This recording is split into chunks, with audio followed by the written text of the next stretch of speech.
Preface. If, save only for George Washington, he was the most indispensable of the founders, there was nothing flamboyant about James Madison. Reserved, soft-spoken, and slightly built, he seemed incapable of fiery oratory. Guarded about a private life that was unremarkable except for a fortuitous marriage to the effervescent Dolley Todd, he left behind no scandals waiting to be exposed. Irving Brandt, who wrote a 6-volume biography of Madison, once complained that 19th-century editors of Madison's papers had so sanitized his letters as to make him appear to be nothing more than a disembodied brain. To many historians, the intellectual creativity Madison demonstrated in helping to write the U.S. Constitution and the Federalist far overshadowed the rest of his career, including his 2 terms as a supposedly mediocre president. Yet Madison enjoyed rare success as a practicing politician, winning election after election and holding a series of public offices.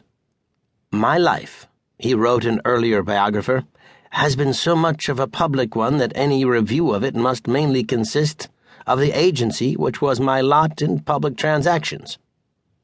How did James Madison, an unimposing speaker and an often indifferent prose stylist with no military honors and no personal magnetism, at least in large groups or formal settings, make a career in politics?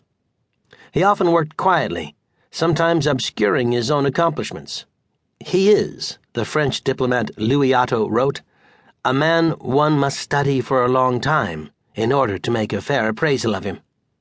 His victories came through the familiar combination of dedication, talent, and connections, with no secret weapons or magic formulas. He worked hard, and he did his homework. He learned to accommodate himself to disappointments, and he persisted in the craft of politics when public service offered few pecuniary rewards. He brought a keen intelligence to his duties, although his mental gifts were more conceptual than pragmatic. He had a better sense of humor than did his best friend, the more charismatic Thomas Jefferson. A penchant for off-color jokes notwithstanding, Madison avoided any hint of impropriety and rarely allowed his own conduct to become an issue. He and Jefferson shared a similar commitment to the separation of church and state, but Madison never faced the charges of religious infidelity that Jefferson endured. Madison's virtues attracted Jefferson's lifelong devotion. They earned him the confidence of Alexander Hamilton and George Washington at critical periods in the nation's founding. Despite being cast as occasional rivals, he and James Monroe maintained a friendship over half a century, and Madison won the heart of Dolley Todd, who became an invaluable political asset.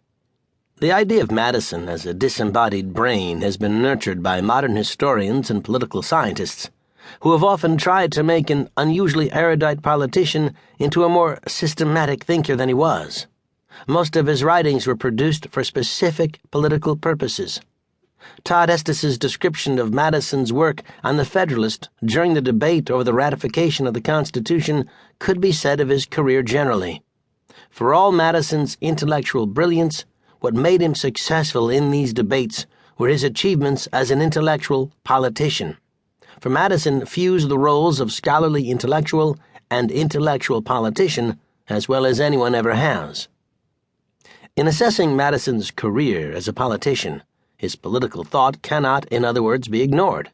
Historians who have concluded that politics always trumped abstract ideas for Madison go too far. Madison routinely worked from a critical but not unsympathetic appraisal of human nature. People possessed enough virtue to govern themselves, but not so much that the task would be easy, and no one was so noble as to be trusted with absolute power. If allowed to select their leaders, the people would more often than not choose wisely. Majorities, to be sure, would presumably be motivated by self-interest, or sometimes be carried away by momentary passions, and factions were inevitable. The people's shortcomings meant liberty could be threatened by too much democracy as well as by too little. Checks had to be placed on the legislature, the most popular branch of government. A revolutionary, a reformer, and for the most part a liberal by the standards of his day, Madison could demonstrate conservative tendencies. Government, in Madison's mind, existed to protect individual liberties, both from tyrants and from tyrannical majorities.